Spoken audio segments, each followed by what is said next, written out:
இது நமக்கும் பின்னாடி வர்ற குழந்தைகளுடைய பரம்பரை சொத்து. அதை பத்திரமா விட்டுட்டு போகணும். அதுக்காக தான் தம்பி கேட்கிற மாதிரி கடலுக்கு, மலைக்கு. மழை இல்லைனால் ஒரு நிலம் பாலைவனம் ஆயிரும்.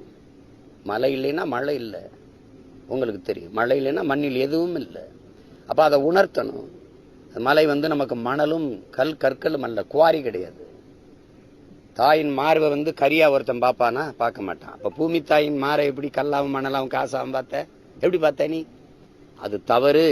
தாயின் மார்ல பால் குடிக்கலாம், ஆனால் அறுத்த ரத்தம் குடிக்க கூடாது, அது பெருங்கொடுமை அப்படின்னு எனக்கு முன்னாடி இருக்கிற என் பிள்ளைகளுக்கு நான் கற்பிக்க வேண்டியது என்னுடைய கடமை, எங்களுடைய கடமை. அதனால அது மரம்ங்கிறது வெறும் மரம் அல்ல.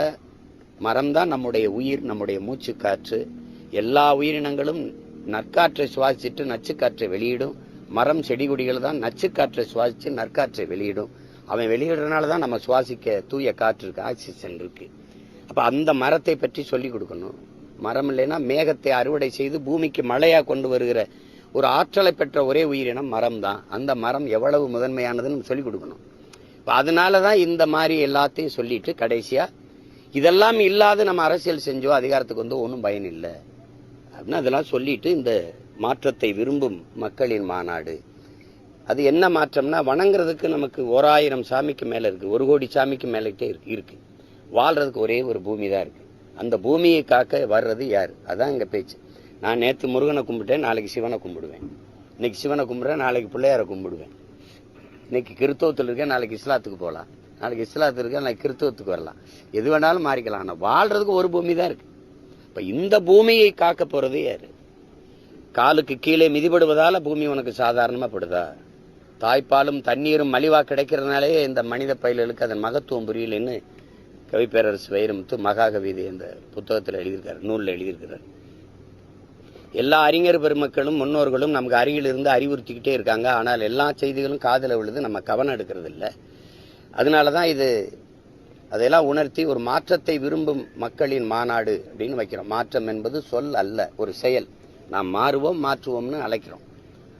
அதிலே எங்களுக்கான தேர்தல் களம் அங்கே அந்த இடத்துல இருந்தே தொடங்கிடுது. தேர்தல் எப்போ அறிவிப்பாங்கிறது எங்களுக்கு தெரியாது. ஆனால் நாங்கள் அந்த நாளில் இருந்து 21 இருந்து எங்களுடைய ஏற்கனவே எங்கள் பிள்ளைகள் களத்தில் வாக்கு சேகரிச்சிட்டு இருக்காங்க. அன்னையிலிருந்து தீவிரப்படுத்தி போய் வேலை செய்வோம். அன்று முதல் உங்களுடைய தேர்தல் பரப்புரை துவங்கியிருக்கு. 234 தொகுதிகள், அதாவது வேட்பாளர் அறிமுகம் செய்கிறீங்க. சீமான் அவர்கள் அதில் ஒருவரா? ஆமா, படையை நடத்தி போற தளபதி களத்தில் நின்று செஞ்சாதானே, போர் செஞ்சாதானே படைக்கு வலிமை இருக்கும். அது 2 நாள் தானே இருக்கு, அதுக்குள்ள எந்த தொகுதி